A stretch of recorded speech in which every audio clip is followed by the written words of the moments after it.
This is Madia-as Digdigan Buenaflor, extending an invitation to each and every one of you everywhere, as my way of commemorating the 75th anniversary of the end of World War II. I will read and serialize my novel, The Blood of Three, starting on Tuesday, August 27, and continuing episodes on Tuesdays and Thursdays. Follow the drama on my YouTube channel. May we forever exhale and inhale love and peace.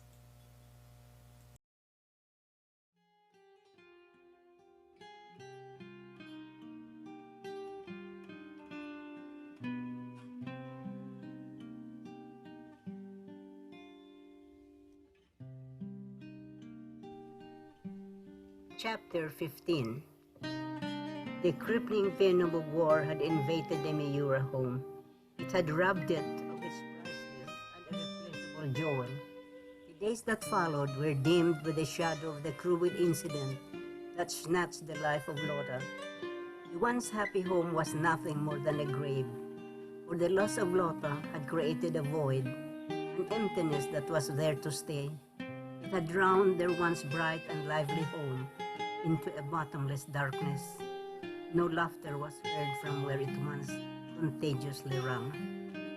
2 days had passed after Lotta's body had been laid in its final resting place, favorite hill of their family. Time stood still for Mr. Miura and Joyville, and every day was that day when the sharp, cruel claw of war snatched away from their midst the woman who had been their source of faith and strength. Mr. Miura could only weep silently in his rocking chair as he gazed far beyond the where Lotta was now lay. She loved people, she loved her countrymen, yet she had to die from the bullet of her own brother. He could only sob at such ironic reality, but as he turned to the other window where Joyville was, he mustered all the remaining life that was left in his. He realized that he still had a daughter who needed him. How he felt for her. For 2 days, he had not heard her talk. She just sat there by the window, looking at the hill, that hill where she used to gather flowers. For 2 days, they had not talked. They just looked at each other, feeling lost and hopeless and helpless, with nothing to talk about. Even their minds had been drained of the beautiful thoughts that once flourished in abundance. They could no longer think of anything except the loss of Lotta. But like the truly devoted father that he was, he forced himself to get out from this strangling grief that choked him. Though it was painful and extremely difficult for him to forget the nagging memories, he became acutely aware that his daughter had nobody else to turn to but him. Mr. Miura tried to take hold of himself and decided to be strong. He had to set an example for his daughter to have faith by his acceptance of Lotta's death, by being his whole self again, jovial and attentive to their daughter's every needs. This, however, did not seem to do her any good, for she had imposed upon herself a period of deep mourning. She was really too young to understand and accept the meaning of death, too young to face the sad reality of parting from her beloved mother. She refused to be weaned from the comforts she lavished her. Mr. Miura did the things that Lotta did for their daughter. He cooked her favorite dish, even combed her hair, something Lotta always did. Gradually but passively, Joy accepted the efforts of her father. One morning, Mr. Miura took Joyville for a stroll to the hill, a thing they used to do together with Lotta when Lotta was still alive. Missing her mother so much, she asked her father to sing for her. He obliged by singing the lullaby which Lotta often sang for her daughter. With his soul of desire to console Joyville, he went through the song, although every line was like a knife slicing his heart to pieces. This was how much he loved and cared. That afternoon, they went together to visit their neighbors, but only the Japanese families were left in their homes. All the Filipino civilians were placed in the marketplace together with the civilians from the barrios outside of town and all its surrounding villages. The Japanese had imposed the zona or herding of the population in concentrated location, and most of all, the Japanese had enacted the juez de cuchillo, literally justice by the knife, just another term for martial law. Mr. Miura was no longer allowed to get the leftover food from the garrison kitchen. So today all they had came from their garden. They also bought 2 pails of water. The sight at the marketplace shocked them. It was overcrowded and the stench was suffocating. Children, women, and old folks lay on the cold, damp, filthy cement, almost one on top of the other. Packed like sardines. Cries and groans of agony and pain from hunger and disease was all the sound that could be heard. Beriberi, malaria, skin ulcers, lice infestation, diarrhea, malaria, dehydration affected most of them. The condition was dehumanizing, to say the least, a total travesty. Why must they do this to the civilians, Daddy? Joybill was so disheartened by the sight. This is the ugliness of war, my child. Reason and compassion have no more place in man's heart. They must be terribly hungry. They are. Let's see if we will be allowed to enter. Mr. Miura and Joybill approached the guards at the barbed wire gate and explained their desire to give some food to the civilians. They found it difficult to convince the guards, especially those who have just arrived. They were much more strict and more hostile than the ones who had stayed long in the town. No, you can't go in there, snapped the guard. I'll just give this food. No, we can't allow that. Knives and guns could be cancelled, and we could have a riot. You don't want us to shut them all, do you? Explained the other guard. Answer for yourself, but please give the food and water to the civilians. They are hungry and thirsty. I know him, another Japanese guard who knew Mr. Miura intervened. Let's examine the basket. And so the slices of boiled cassava were turned over and over and crushed and mashed. This is okay. We'll give this to the civilians, assured the guard. Thank you. God will be kind to you. Mr. Miura was profuse in his gratitude. The basket and pails of water were taken by the guard to the civilians in the market structure. What happened next was sheer pandemonium. A sudden rush of people, like a bursting dam, followed. The young and the old screamed as they got trampled by the stronger ones, who by now were all fighting for a slice of boiled cassava. They pushed and shoved without regard to another human being. The animal in them emerged. Shouts, curses, screams, cries filled the air as the wild struggle for survival went on. Dozen soldiers with rifles entered the enclosure and randomly struck anyone in their way. The mob, now covered together with tamed wild animals. The sight from behind the barbed wire was almost unbearable for Joybill. She turned away to her father, sobbing. Daddy, we did not help. We should have not come. I know. If only we have enough food for all of them. Mr. Miura could just shake his head, for he knew he could no longer help. The basket of boiled cassava had not appeased their hunger. It had only magnified their want for food. Worse, it became so disheartening to see how human beings would forget basic consideration and compassion for the weak and the sick, for a slice of boiled cassava and a drop of water. The same guards who brought the basket to the civilians came back and returned to Mr. Miura and Joybill the basket, now completely torn, and the pails flattened. I'm sorry, but they had destroyed your basket. Mr. Miura could just finger the unrecognizable subject which was once his basket. How ironic that the guards would apologize for a torn basket, but not for broken bodies and human spirit. It's best if you do not come back, the guard advised him in a low voice. The soldiers who have just arrived are very strict and suspicious. You may not spare your daughter. Keep her away. The guard hurriedly turned away before Mr. Miura could thank him for his concern. What is it, Daddy? Joybill was curious at the almost inaudible conversation between her father and the guard. Let's go quick, he whispered. Why? It is dangerous for you. Come. Mr. Miura held Joybell by the elbow, and they hurriedly left the place. They felt uneasy along the way as groups of Japanese soldiers marched through the streets. The Miuras avoided the main road and took the side streets to their home. What would become of them, Daddy? Joybell was in tears as they walked. I don't know anything anymore. Will they kill the civilians? Only God knows, child.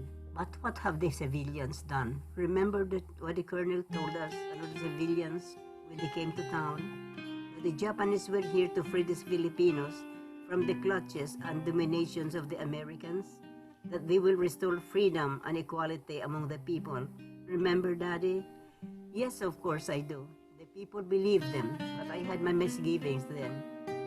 Now all my doubts are confirmed. It's the same pattern that every colonizer always promised the natives and the citizens of every place they control. So why are they treating the people with brutality and inconsideration? I too would like answers to the same question.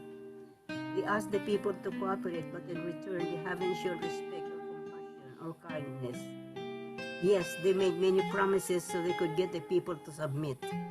At the beginning, from the town where we came from, they even put up a semblance of normalcy by enticing the town mayor and the other town officials to collaborate with them and to stay in the position they held before the war. Those who stayed enjoyed many privileges, but lost their lives when they did not accede to the Japanese agenda. The others who had doubts about the motives of the Japanese were forced to run to the hills. Is that why we left our town? Joybell was starting to understand why they had to leave their friends and their home. That was part of the reason. What he did not tell her was that being a Japanese, he was no longer safe with the Filipino underground groups, so that they had to move from one place to the next until they came to this town with a concentration of many Japanese civilians. But many of our neighbors seemed happy and stayed. Not just happy, excited. The businessmen who jumped at the opportunity to enrich themselves. The collaborators, as civilians called them, who gained special favors. They are the ones who benefit from this war. Why are the Japanese suddenly becoming more mean? Because they're nervous and scared. They know that very soon their domination will come to an end. Then they should be more kind so that the people will testify that they are indeed good people, as they promised they would be. Now they are killing people who haven't done anything to them. They're doing it as retaliation for the many surreptitious activities and sabotages, the ambushes and raids of the guerrillas, the resistance movement. And so for every Japanese killed in those ambushes, they killed 10 civilians. That's not fair. The civilians are innocent here. That's not the way they think. They believe that the civilians are helping the guerrillas, and so they are teaching the guerrillas a lesson. Thus, they're preventing them from sympathizing with the resistance movement and even hate the guerrillas. Then the guerrillas should be more responsible in their activities because apparently their effort is more damaging to the civilians than their health. Isn't it kind of useless and futile? How could you overpower the Japanese with only their bolos and crude arms? You are right, my child, but what they're doing gives them reason to live. Fighting to protect their country, our country, from the oppressors is the last remaining power they could exercise. I wish we could be of help so this war will end soon, and peace will be restored once again. Joybell was touched deeply by what she heard. For the first time, her father opened up to her completely. Now he was treating her as an adult, not as a child to be protected, especially from the truth. We are doing our part in our own way. Everyone had to do what one believes in. These guerrillas are trying to do what they can because they have been abandoned and have to fight on their own.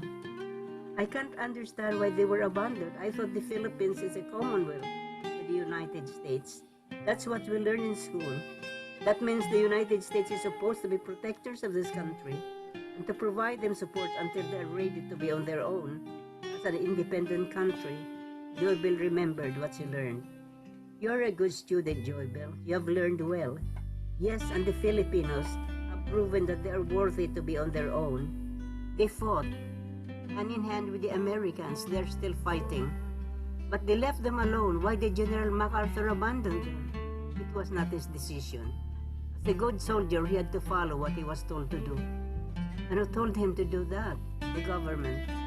But they're not here to say that they're needed and the people are willing to fight. Don't you think the ones who see the actual situation should have a say? You're so right. And I'm sure General MacArthur did all he could to convince them otherwise. He loves the Filipino people. He didn't forget this country and its people who welcomed and treated him and his family with love and respect. But General MacArthur had returned as he promised, a little late for the many who lost their lives. Mr. Miura wished General MacArthur had not left in the first place. Then Lota would still be alive. He wished there was no war at all. It's really awful, Daddy. It's like you and me. I depend on you to help me, but when the time comes when I need you, you wouldn't raise a finger and instead leave me to fend for myself, or vice versa. Would it not be sad? And I should never do that to you, or vice versa. You know that. You don't even have to ask me for help. I would know when you need it, and I'll be there. Oh, Daddy, I know I'm safe with you. I know in my heart that you will support me in ways, in things I believe in. Anything you do, I'll help you to the end, and that's a promise to you and to your mother and father. I'll never abandon you and whatever you do. Just like General MacArthur promised, I shall return. And return he did. Now that General MacArthur has returned, do you think that war will be over soon? Yes, and with the help of the Filipinos, hand in hand, they'll recapture this country. That's the reason for these guerrillas. They can help facilitate the operations by clearing the way for the American forces in reaching us here in Luzon. They better hurry before all the civilians in all the camps are killed. Let us pray for that. Oh, I will. I'll pray that not just for the Americans and the Filipinos, but also for the Japanese, that they won't do anything drastic to the civilians before they're overpowered. I pray that everyone would exercise kindness, and I pray that everyone will be able to return back to their families. I really, really hate this war. So with me, but let's be more discreet with what we say. Mr. Miura whispered and warned her upon seeing a group of Japanese soldiers eyeing them with suspicion. It's not safe to talk about the war. Yes, Daddy. And they walked home without saying anything more to each other. But Mr. Miura was in deep thought. He was thinking of what the future holds for him and Joy Bell. He had fears as to what fate awaits to these poor and defenseless civilians. He could foresee the big fight that had to take place in this town on account of the great concentration of Japanese military power. If General MacArthur were done in Luzon, it would not be easy.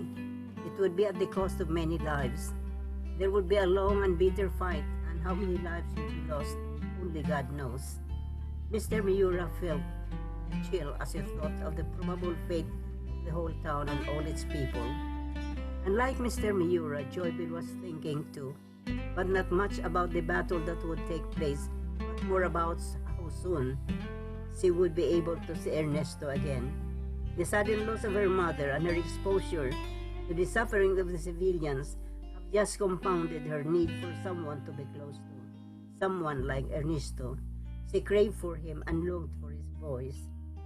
As they reached their home, still silent, each quietly went to a window. Mr. Miura in his rocking chair and Joybell on the bench. She looking out to the hill, picturing Ernesto waiting for her.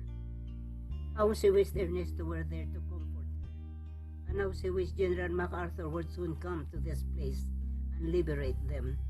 Then she remembered her father's promise. Mr. Miura will be there to be with her to the end. That's all for today, to be continued on Tuesdays and Thursdays. May we all forever exhale and inhale love and peace. Thanks for being with me today. I hope you will inspire me with a like, share, and subscribe.